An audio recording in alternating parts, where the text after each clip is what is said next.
ख़वातीन व हज़रात, प्रोग्राम पूरा सच में अहमद अजीज़ी एक बार फिर आपके सामने हाजिर है।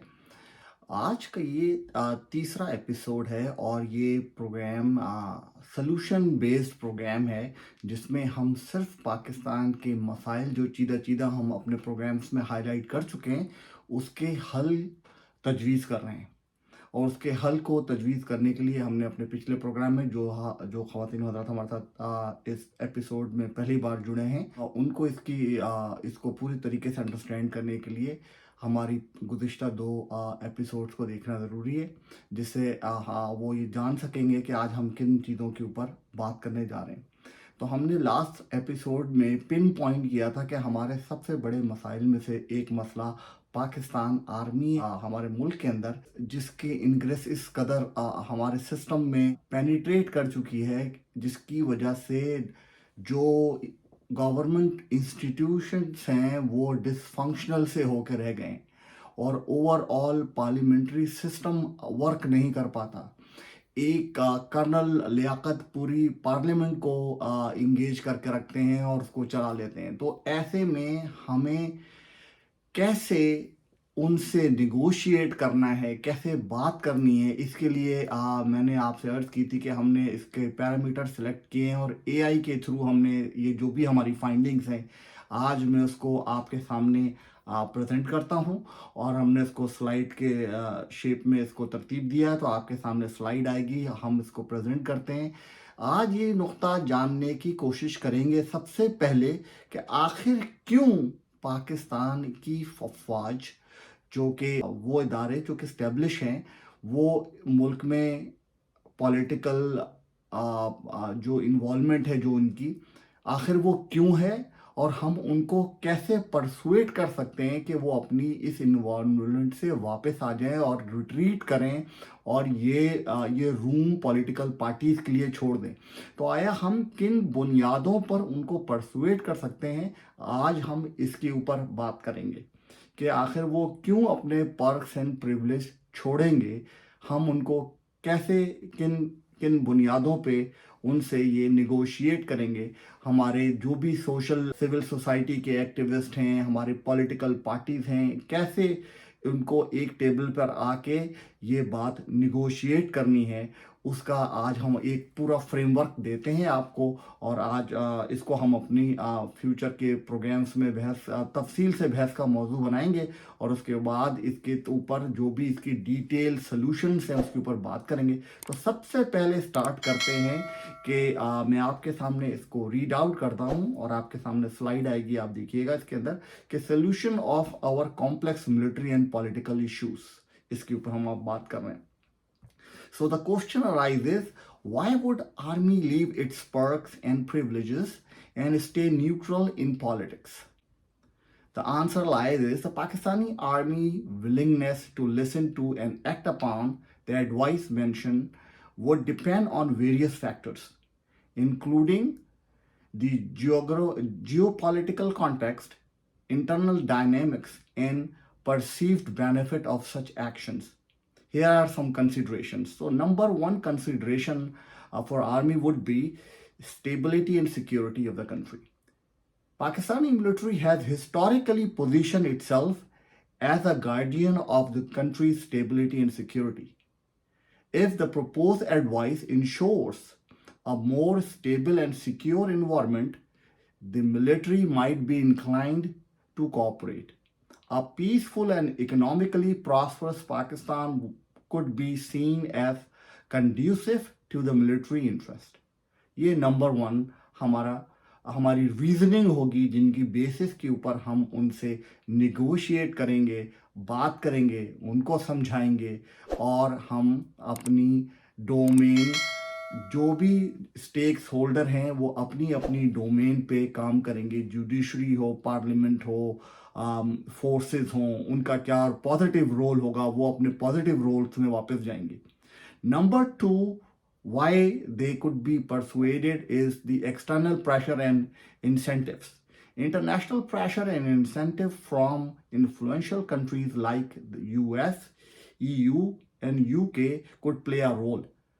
Diplomatic negotiation and offer of aid or assistance might encourage the military to engage in democratic reforms, especially if these actions are framed as steps towards greater national strength and unity. तो ये वो factor है जिसकी basis के ऊपर हम उनसे बात करेंगे. नंबर 3 इसमें आता है shared interest.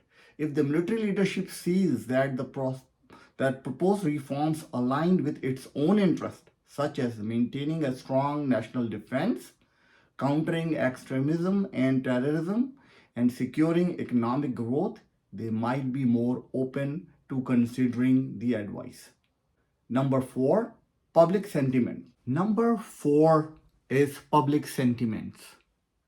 If there is widespread public support for democratic reforms and a reduction in the military's involvement in politics, the military might feel compelled to respond to the people's wishes to maintain its legitimacy. This is number 4.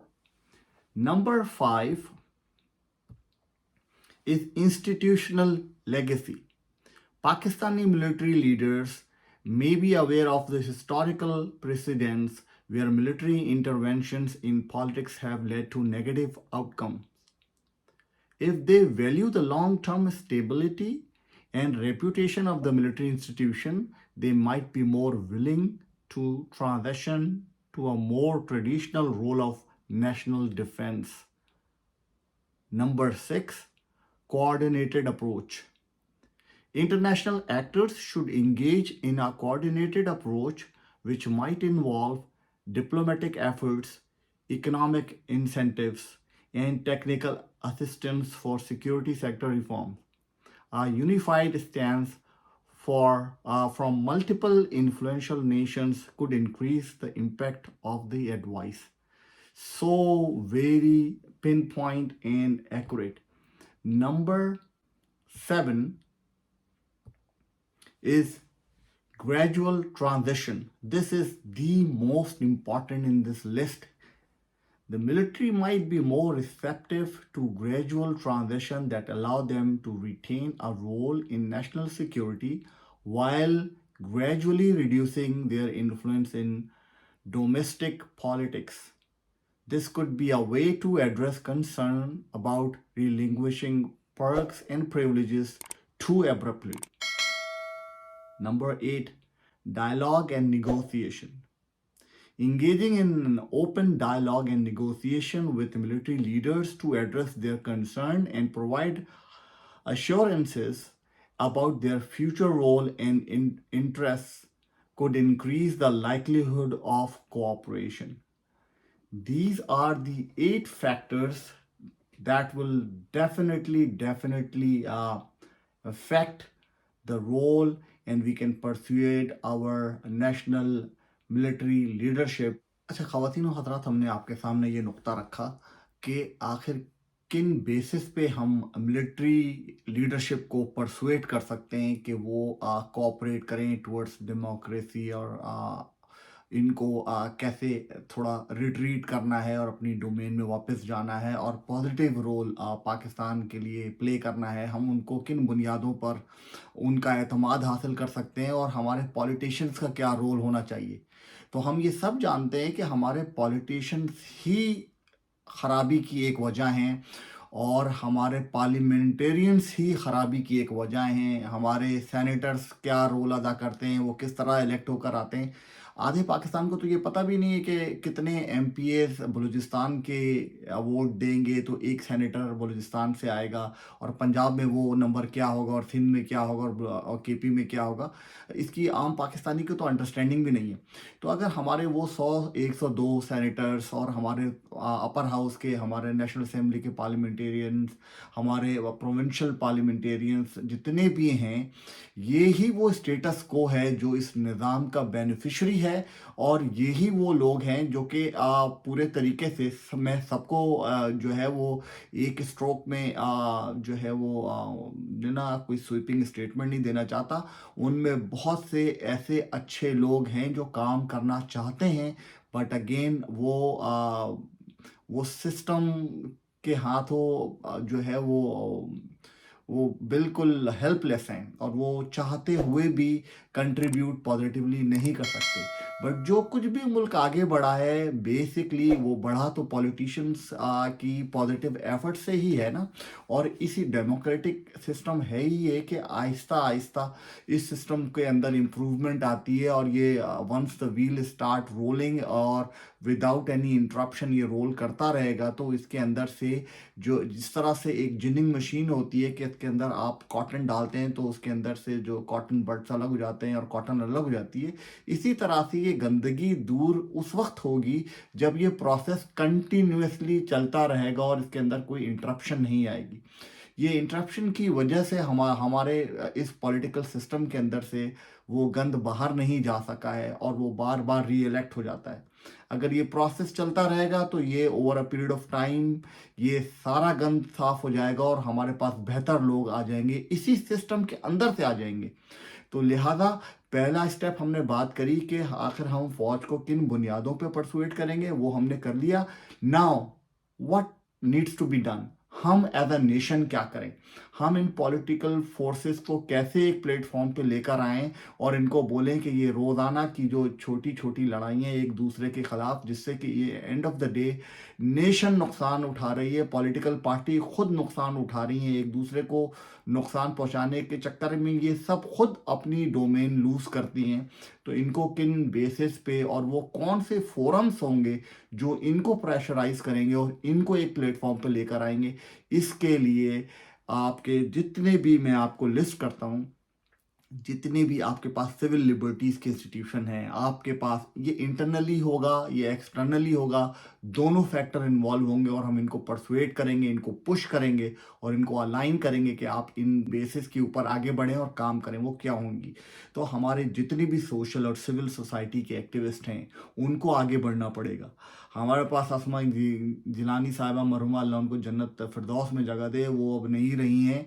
हमें ऐसी 20 शख्सियत की ज़रूरत है इस time पर, but अब वो नहीं है तो उनके रिप्लेसमेंट के लिए बहुत सारे लोग हैं जो कि आगे आएंगे। हमारे जितने सोशल मीडिया के इन्फ्लुएंसर्स हैं वो आगे आएँ, हमारे जितने पोइट्स हैं, हमारे राइटर हैं, हमारे जर्नलिस्ट हैं, हमारे एंकर्स हैं, उनको स्टेप फॉरवर्ड करना पड़ेगा। हमारे हाई स्कूल के टीचर्स हैं, हमारे कॉलेजेस के लेक्चरर्स हैं, यूनिवर्सिटी के प्रोफेसर्स हैं, लॉयर फोरम्स हैं जितने भी मुल्क के अंदर, लेबर यूनियन एक्टिविस्ट हैं हमारे जितने भी, हमारे जितने रिफॉर्मर्स हैं जो काम कर रहे हैं, हमारे फिलेंथ्रोपिक्स लीडर्स जितने हैं वो आगे आएँ, वो यूनाइट हों, वो प्रेशर डालें, वो इनसे काम लेंगे, ये पुश करेंगे तो सोसाइटी आगे बढ़ेगी।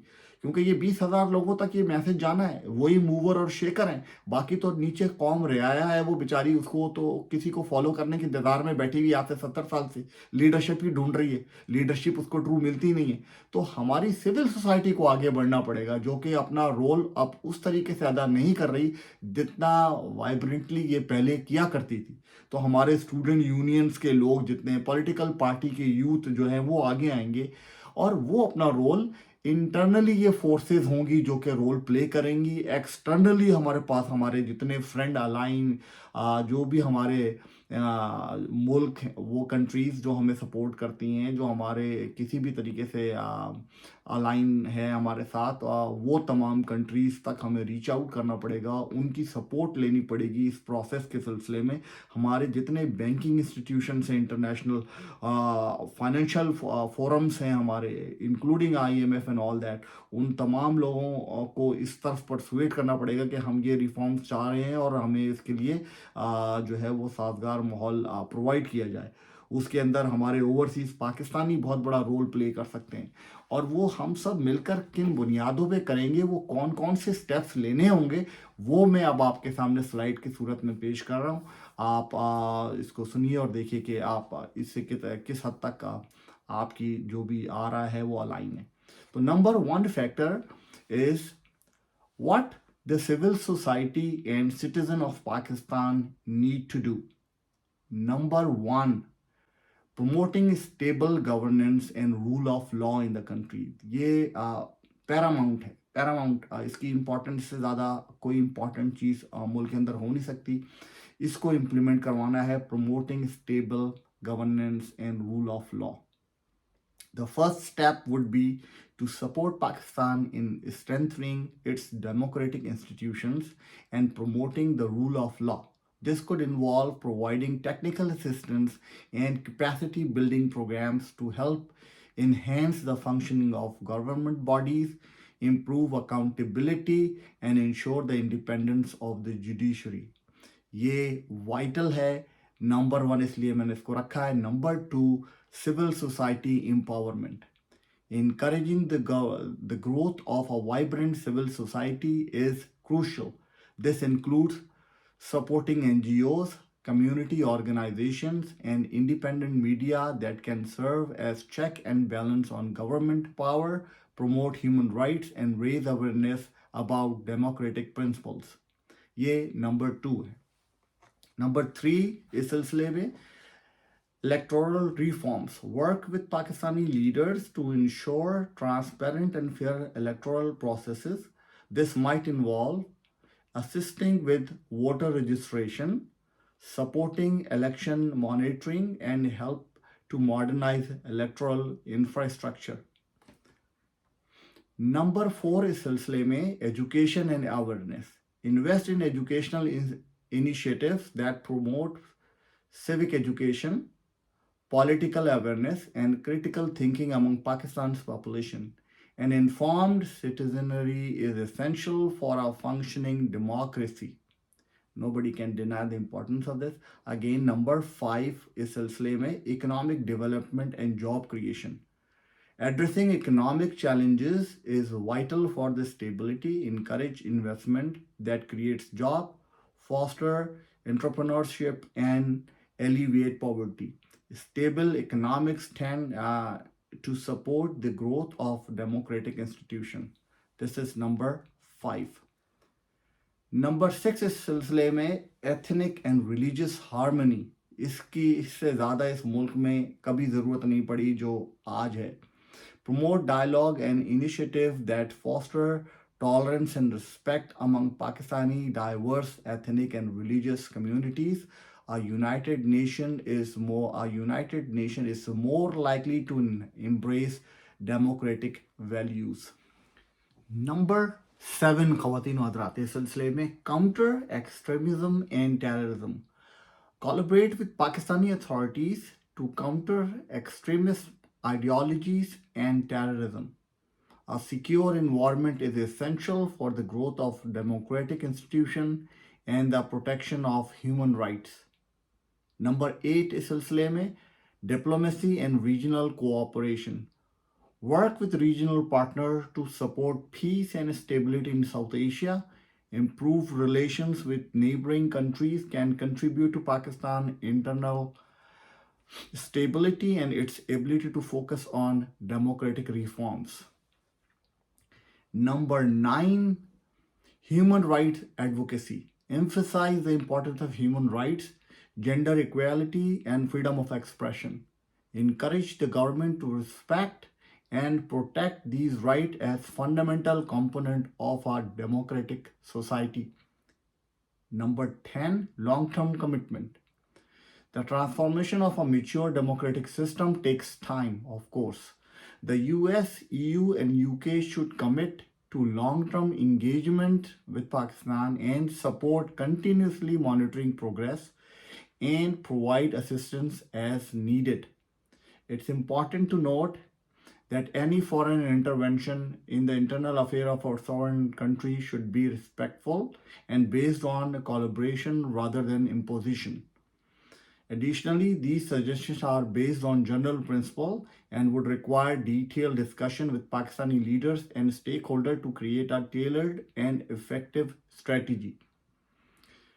आप देखें कि हम इस सिलसिले में हमने ये बात करी. हमने सबसे पहले हाईलाइट किया वाई, एंड वाई के बाद हमने वाई आर्मी वुड रिट्रीट. हमने उसके ऊपर डेलिब्रेशन की. हमने बात की कि वो कौन कौन से फैक्टर्स होंगे जिनकी बुनियाद के ऊपर हम ये बात करेंगे. उसके बाद हमने दूसरी बात की what needs to be done. अब हम बात करने जा रहे हैं हाउ के ऊपर, how this can be done. So हमारी अब स्लाइड होगी, हमारी अब प्रेजेंटेशन होगी, वो बेस्ड होगी how can we persuade the army and our political elite to bring prosperity in this country. हम इसके ऊपर डिटेल से बात करते हैं और हम ये जानने की कोशिश करेंगे वो कौन सी बुनियादें होंगी जिसके ऊपर हम अपनी मिलिट्री फोर्सेस, पॉलिटिकल फोर्सेस सबको अलाइन करेंगे through the pressure of civil society, और हम आगे बढ़ेंगे और एक कंसेंसस फॉर्म करेंगे और उसकी एक टाइमलाइन रखेंगे, उसके अंदर रिफॉर्म्स आएंगी, उसके लिए टाइमलाइन हम रखेंगे और हम आगे बढ़ते जाएंगे और हम अपने डेमोक्रेटिक जो भी हमारी इंस्टीट्यूशन है उसको भी मीन टाइम स्ट्रेंथन करते जाएंगे, हम अपने सिस्टम को भी स्ट्रेंथन करते जाएंगे। और ये तमाम प्रोसेस ग्रेजुअल है और किसी भी मुल्क के अंदर ये तमाम रिफॉर्म्स होकर जब रिजल्ट रीप होना शुरू होता है इसके अंदर मिनिमम 5 से 10 साल का अरसा लगता है। इससे कम के अंदर अगर तसलसल नहीं होगा हमारी पॉलिसीज़ के अंदर, हमारे स्टेप्स में हम जो चीज़ें डिटरमिन कर लेंगे एक मरतबा हम उसके ऊपर स्टेप फॉरवर्ड लेंगे और वो कंटिन्यूसली लेते जाएंगे तो ही कोई रिजल्ट आएगा। अदरवाइज हम बैक टू स्क्वायर वन, ये जो सिलसिला 70 साल से चल रहा है ये इसी तरीके से चलता रहेगा। आए हम जल्दी जल्दी उन बुनियादों के ऊपर बात करें कि वो कौन कौन से काम हैं जो हमें करने हैं इन तमाम लोगों को एक एक प्लेटफॉर्म पे लाने के लिए। चाहे वो हम इनको पुश करके एक इस्लामाबाद की 5 स्टार होटल गवर्नमेंट 1 महीने के लिए बुक कर ले जिसमें तमाम स्टेक होल्डर जो हैं वो आए, वो वहाँ पर अपने एडवाइज़र्स के साथ रुकें, वहीं खाएं, वहीं सोएं, वहीं रहें, जब तक हम तमाम चीज़ों के ऊपर एक कंसेंसस बिल्डअप ना कर लें हम वहाँ से नहीं जाएं और हम एक नतीजे पे पहुँच जाएं और मुल्क को जल्द अज जल्द तेज़ी से उसके राइट डायरेक्शन की तरफ मूव करवाएं। ये भी एक स्टेप है। दुनिया में ऐसे ममालिक हैं जहाँ पर यह काम हुआ है। सऊदी अरब ने जब अपने पैसे रिट्रीट करने थे तो सऊदी गवर्नमेंट ने तमाम बिजनेसमैन को उठा के एक बिल्डिंग के अंदर बंद कर लिया था और तमाम वो जो जिनके पास जो ड्यूज थे उसने वहाँ से रिकवर किए थे। इसमें 3 दिन का प्रोसेस लगा था, किया है रशिया ने ये काम किया है और ममालिक ने ये काम किया है। Why not we can do that also. तो हम इस सिलसिले में भी हम सोच सकते हैं कि हमें क्या करना है। हमारे पास जो भी और तरीक़ेकार हैं जिससे कि हम इस पे जल्द अज जल्द काम करें और हम आगे बढ़ें इस प्रोसेस को। जिस तरह से हम लिंगर कर रहे हैं और सोच रहे हैं कि अभी जो पॉपुलिस्ट गवर्नमेंट आके जा चुकी है उसके असर को ख़त्म करने के लिए हम लिंगर करें और हम पॉलिटिकल प्रोसेस में नहीं जाएं, ये टेक्नोक्रेट से ही लिंगर करके हम चलाते रहेंगे, ये सब कॉस्मेटिक इफ़ेक्ट्स हैं। इससे हम फ्लर्ट को जो है वो पैच वर्क से रोकने की कोशिश कर रहे हैं, इससे कुछ भी हासिल नहीं होगा। और ये वो तमाम नुस्खे हैं जो इससे पहले आने वाले आजमा चुके। मैं आज तक कभी भी किसी भी मिलिट्री लीडरशिप ने जो भी पॉलिटिकल काम करने की कोशिश की है मैंने ज़िंदगी भर कभी किसी को सपोर्ट नहीं किया क्योंकि वो प्रिंसिपली गलत है। न जाने क्यों इस बार दिल चाहता है कि बिलीव किया जाए कि हाफिज साहब कुछ काम करना चाहते हैं। अगेन रैशनल तो उसके कुछ नहीं है, बट इमोशनल ली अगर सोचा जाए थोड़ा इमोशन आ जाता है इसमें कि जिसके दिल में कुरान महफूज हो वो मुल्क का दर्द हमसे ज़्यादा रखता होगा। अगर हमसे ज़्यादा रखता होगा तो सही डायरेक्शन पे चलेगा और वो मुल्क को आगे बढ़ाएगा जो कि सही फुटिंग पर होगा। और वो सिर्फ और सिर्फ इस पाकिस्तान के लिए डेमोक्रेसी है। और ये वो फ्रेमवर्क मैं रख रहा हूँ सारे के सारे आपके सामने जिसके ऊपर तमाम मुल्क की वो फोरम्स जिनके ऊपर इसके ऊपर गुफ्तगू होनी चाहिए, इस पर बात होनी चाहिए, डेलिब्रेशन करें इसके ऊपर, इसमें अच्छे और बुरे नुक्ते निकालें, डिलीट करें, ऐड करें, जो करना है इसके ऊपर, और उसके बाद एक कंसेंसस डेवलप करें और उसके बाद आगे बढ़ें। वरना आपके पास जितने बड़े ब्रेन्स आके डिस्कशन में जाते हैं वो सवाए मायूसी के कि कुछ नतीजा नहीं निकल सकता, मुल्क का कुछ नहीं हो सकता, ये गया ये गया ये गया। और वो कहते कहते उन्होंने इस मुल्क को यहाँ तक पहुँचा दिया है। ये मुल्क कहीं नहीं गया, ये मुल्क आगे बढ़ेगा, ये मुल्क अपने पैर पे खड़ा होगा, ये मुल्क तरक्की करेगा इंशाअल्लाह ताला। सिर्फ और सिर्फ नियत, सिर्फ और सिर्फ इरादा, सिर्फ और सिर्फ सब लोग एक कंसेंसस डेवलप करके आगे बढ़ने के लिए सिंसियरिटी के साथ एफर्ट करें, तो कोई वजह नहीं है कि हम अपनी मंजिल हासिल ना कर सकें। तो आएँ क्विकली हम इस तमाम स्टेप्स को देखें जिनकी बेसिस पे हम ये दोनों पॉलिटिकल पावर्स और आर्मी पावर, जो हमारी फोर्सेस की पावर है, इन दोनों को अलाइन करके हम इनसे कैसे कैसे एक पेज पे लाया जा सकता है। उसका step number 1 civil society mobilisation. जैसे कि मैं इसके ऊपर पहले बात कर चुका हूँ, civil society organisation, NGOs and grassroots movement can play a pivotal role in advocating for change. If enough people rely around the cause of democratic reforms, they can exert pressure on politicians and military leaders to listen to their demands. Number 2, media and information. Again, media का एक बहुत vital role है awareness के लिए, तो media ही इस एजेंडे को भी आगे बढ़ा सकता है। ऐसे प्रोग्राम क्यों नहीं करते जिसमें तमाम पॉलिटिकल पार्टीज अपने मैनिफेस्टोस को लेकर आएँ और उसके ऊपर डिस्कशन करें, उनको बताएं, वो पूरा आपको रोड मैप दें, पूरा ब्लूप्रिंट उनके पास हो और हम उनसे डिस्कस करें, उनकी लीडरशिप को बुलाएं, उनसे पूछें कि बताइए हम किन बेसिस पे आप नेशन को कहते हैं कि आपको वोट दें। आखिर दुनिया के जितने महज़्ज़ब ममालिक हैं उनमें तो डेमोक्रेटिक सिस्टम के अंदर यही प्रोसेस होता है कि जितनी भी पॉलिटिकल पार्टीज़ हैं वो मीडिया पे आके अपना मैनिफेस्टो बताती हैं और वो बताती हैं कि हमसे ये वो काम है जो हम अपने आइंदा आने वाले 4 साल या 5 साल जो भी उनके टेन्योर है उसके अंदर वो परफॉर्म करके देंगे। वो कमिट करते हैं और वो उनकी बेसिस पे उनको दोबारा इलेक्ट या री इलेक्ट किया जाता है या नहीं किया जाता, उसकी बुनियाद ये होती है कि उनकी डिलीवरेंस क्या है जो कि उन्होंने कमिट किया था। तो वो जो हमारे पॉलिटिकल पार्टीज के वर्कर्स जो डाई हार्ट वर्कर हैं, उन्होंने अपना मैनिफेस्टो नहीं पढ़ा हुआ, उनकी पॉलिटिकल पार्टी के अंदर खुद कोई डेमोक्रेसी नहीं है। तो हम ये सब बातें तो अच्छी तरह जानते हैं, इनको डिस्कस कर चुके हैं। आया ऐसे प्रोग्राम ये मीडिया क्यों नहीं, उनके इतने बड़े बड़े प्रेजेंटर मौजूद हैं, आया उस तरह से प्रोग्राम करें जिसमें कि वो पार्टीज आएँ, अपना प्लान, अपना प्रोग्राम दें, अपना इकोनॉमिक प्रोग्राम दें और बताएं कि ये जो हम जिस पिट के अंदर गिर चुके हैं इससे बाहर निकालने का उनके पास क्या सोल्यूशन है। सिर्फ पॉपुलिस्ट नारे नहीं होंगे, सिर्फ एक पार्टी आके किसी एक शख्स के इर्द गिर्द घूम के उसको कि ये हमारे तमाम फाइनेंशियल मसाइल का हल जो है वो असद उमर के पास है, उसके बाद 3 महीने के बाद वो असद उमर को कान से पकड़ के बाहर निकाल देते हैं वो खुद। ऐसे अब नहीं चलेगा, जो आए वो बताए। डार साहब जो है वो इनके फ्लैग बैरियर है अगर इकोनॉमिक इश्यूज के रिजोल्यूशन के लिए, तो बताएं कि उनके पास क्या एजेंडा है, वो क्या प्लान है, उनकी क्या टीम है, वो क्या करके देंगे और किन बुनियाद पे करके देंगे। तो हम इन बुनियाद पे मीडिया के थ्रू अगर हम काम करवाएंगे तो हमारे पास कंक्रीट रिजल्ट आएंगे, लोग ज़्यादा अवेयर होंगे, ना कि हम टॉक शो में एक ला हासिल गुफ्तगू करते रहें 2 पार्टियों को बुला के और एक दूसरे के ऊपर मड स्लिंगिंग, उससे कुछ हासिल नहीं होगा। तो हम इन हवालों से आगे बढ़ें, इन हवालों से कंक्रीट स्टेप्स लें। तो मीडिया का बहुत बड़ा रोल है और मीडिया को प्ले करना होगा इस हवाले से। तो media again, media and information, and informed public is crucial for driving change.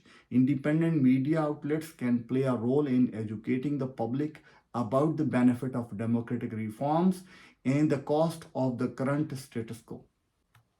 Number 3, peaceful protests and demonstrations. Again characteristic, आप बात भी करेंगे और आपकी सोशल फोर्सेस जो हैं वो जहाँ पर आपको डिमॉन्स्ट्रेट करके अपनी बात जो है वो कंसर्न क्वार्टर्स तक पहुँचानी होगी, वो आप करेंगे। Peaceful protest, demonstration and sit-in can draw attention to the demand for change. These actions, when well organized and persistent, can put pressure on political and military elite to take reforms seriously. Political alliance and collisions. Political parties and leaders who are genuinely committed to democratic values can form alliances and coalitions to collectively push for reforms. This can involve strategic negotiation and building consensus on the need for change. Number five, international support for civil society. The international community can support civil society initiatives through funding, technical assistance, and capacity building. This can empower local organizations to be more effective in advocating for democratic reforms. Number six, youth engagement. The youth of Pakistan make up a significant portion of the population. Their energy, passion, and technological savvy can be harnessed to promote democratic ideals, and challenge the status quo through digital activism and community organizing. Number seven, legal and judicial actions. Leveraging the legal system for challenge undemocratic practices can be effective. Public interest, litigations, and advocacy for constitutional rights can lead to legal reforms that support democratic principles. Dialogue and inclusivity. Creating platform for dialogue between different stakeholders, including politicians, military leaders, civil society, and academia, can facilitate understanding and potentially lead to consensus on the need of reforms. Number nine, long term strategy. Recognize that achieving significant change takes time. A sustained long term strategy with a focus on incremental improvement can be more effective than attempting radical change overnight. Number 10, public awareness and education. Investing in civil education and raising public awareness about the benefit of democratic governance can help create a more informed and engaged citizenry. Number 11, economic pressure and incentives. Economic factors can also influence change. International aid or trade agreements could be tied to progress in democratic reforms, encouraging the government and military to take steps in the right direction. Number 12, leadership within political parties. Encouraging and supporting leaders within existing political parties who are committed to democratic principles can help shape party agendas and promote reforms from within. While these steps are not guaranteed to bring about immediate change, they represent possible avenues for the people of Pakistan to work towards democratic reforms, even in the fact of a political and systematic challenges. It's important to remember that societal transformation is a complex process that requires dedication, persistence, and adaptability to evolving circumstances. ख़वातीन हज़रात, आज का एक तवील programme था. I know it was dry, very academic, और हमने जिन बातों पे जिन नुकात पे डिस्कस किया, उसमें सबसे पहले वाई हमने डिस्कस किया, फिर हमने हाउ डिस्कस किया, और हमने व्हाट डिस्कस किया. ये वो 3-4 चीज़ें थीं जो हमारे पूरा एक फ्रेमवर्क है जिसके अंदर हमने प्रेजेंट किया कि ये कौन कौन से अवामिल हैं जो कि कार फरमा हैं इस पूरे प्रोसेस को आगे बढ़ाने के लिए, इस मुल्क के अंदर स्टेबिलिटी लाने के लिए उसका क्या फ्रेमवर्क होगा. ये वो तमाम डिस्कशन हैं, ये वो बातें हैं जो कि हमारे इंस्टीट्यूशन में डिस्कस होनी चाहिए. हमारे ब्यूरोक्रेसी के अंदर बैठ के इनके नुकात के ऊपर डिटेल डिस्कशन हो के किसी नतीजे पे हमें पहुंचना है. हमारी सिविल सोसाइटी में की जो लीडरशिप है मुख्तलिफ फोरम्स में, उनके ये बहस का हिस्सा होना चाहिए. एकेडमिक्स में जो लोग पॉलिटिकल साइंस पढ़ रहे हैं, जो लोग आईआर पढ़ रहे हैं, यूनिवर्सिटीज़ में बैठे हुए हैं, जो प्रोफेसर्स हैं, उनकी किसी की एक की निगाह से भी गुजरे तो इसको मौजूद बहस होना चाहिए. बहुत सारे फोरम है. इस्लामाबाद यूनिवर्सिटी के अंदर एक फोरम है ब्लैक होल, उसके अंदर इसको डिस्कशन का मौजू होना चाहिए. हमारे पास कुछ यंगस्टर हैं बड़े अच्छे और अच्छी सोच रखते हैं, उनको प्रॉब्लम की बहुत अच्छी तरीके से आगाही है, वो हाईलाइट करते हैं, बस पूरा सोल्यूशन फ्रेमवर्क में नहीं दे पाते. तो वो लोग आगे बढ़े। मैं नाम ले देता हूँ, हमारे पास मोहम्मद मुजम्मिल हैं, इज़ डायनेमिक यंग बॉय, वो बहुत काम कर रहे हैं, और उनकी बातें बहुत जो है वो हकीकत के करीब हैं।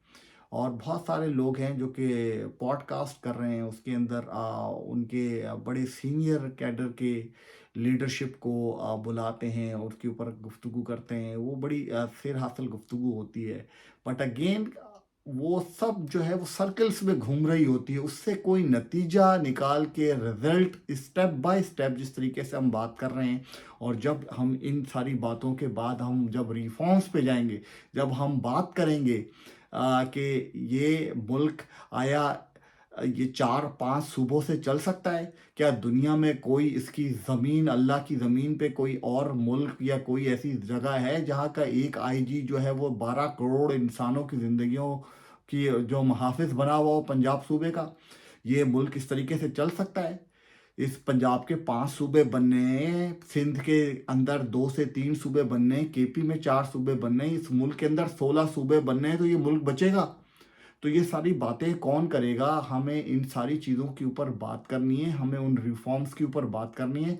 हम एक एक नुकात के ऊपर से बात करेंगे, और ख़ास करके इकनॉमिक एजेंडे पे बात करेंगे, और उसका पूरा एक फ्रेमवर्क देंगे कि इकनॉमिक एजेंडा हमारा क्या होना चाहिए और किन बुनियादों पे इसको आगे बढ़ना चाहिए। उसके ऊपर हम तफसील से बात करेंगे अपने आइंदा आने वाले प्रोग्राम में। आज तक के लिए इतना ही। माजरात चाहता हूँ, ये अगेन तवील प्रोग्राम है, बट अगेन इसके अंदर जो चीज़ें थी उसकी कंटिन्यूटी उसमें चाहिए थी, तो हमें ये एपिसोड थोड़ी सी लेंदी रिकॉर्ड करनी पड़ी है। और कोशिश करूँगा कि नेक्स्ट प्रोग्राम के अंदर हम एक छोटी सी बात उठाएं, उस नुक्ते को डिस्कस करें, उसके बाद फिर दूसरा प्रोग्राम दूसरे नुक्ते को उठाएं। ओके, आपका हमारे साथ जुड़े रहने का बहुत बहुत शुक्रिया, बहुत आई रियली अप्रिशिएट। और आज से पहले मैंने कभी किसी प्रोग्राम में ये कहा नहीं कि मेरे इस चैनल को सपोर्ट करें, इसको इस मैसेज को आगे बढ़ाएं। आप तमाम लोगों से दरख्वास्त है जो मुझसे जो अब तक इससे जुड़े हुए हैं, इसका मतलब है कि वो इंतहाई संजीदा तबका है पाकिस्तान का। तो प्लीज़ इस मैसेज को आगे बढ़ाइए, स्प्रेड कीजिए। और इस चैनल का सिर्फ एक मकसद है कि ये हम अपने हिस्से का दिया जला जाएं, और इसके अलावा कोई और मकसद इसका नहीं है। ना मोनेटाइजेशन इसके अंदर कोई इशू है, ना और कोई मकासद हैं, इससे रोज़गार भी नहीं कमाया जा रहा, कुछ भी ऐसा नहीं है, सवाए इसके कि ये मैसेज अक्रॉस हो और हम सब मिलजुल के कदम बढ़ाएं। और अगेन पाकिस्तान के अंदर वो 20,000 लोग ही हैं जिन तक ये मैसेज जाना है। वो 20,000 लोग ही इस पूरे 25 करोड़ लोगों को बेसिकली जो है वो रन कर रहे हैं। तो उनमें से 10 तक भी ये बात मैसेज पहुंच जाए, वो राइट क्वार्टर्स तक पहुंचे, वो उसके ऊपर सिंसियरिटी से काम हो, उस पर हम वाकई सब्सटेंसिव काम करें, तो कोई वजह नहीं है कि हमारा मुल्क वो मकाम दुनिया में नहीं हासिल कर सकता जो मकाम दुनिया में डेवलप कंट्रीज़ ने हासिल किया है। हमारे नेबरिंग कंट्रीज़, हमारा आधा बाजू जो टूट के अलग हो चुका है, वो आज कहाँ है और हम कहाँ हैं। अब हम मवाजने के लिए कब तक, अब हम गिर गिर के रवांडा और इथोपिया तक आ गए। हमारा कंपैरिजन अब कहाँ आ गया है। एक ज़माने में हम 22 मुल्कों में शामिल होने जा रहे थे, हम एशियन टाइगर्स हो रहे थे, वो एशियन टाइगर से होते होते हम कहाँ आ गए। अल्लाह ताला हमें हिदायत दे सबको। आपका साथ अगेन जुड़े रहने का बहुत शुक्रिया। आज का प्रोग्राम यहीं तक, मुझे इजाज़त दीजिएगा। अस्सलाम वालेकुम।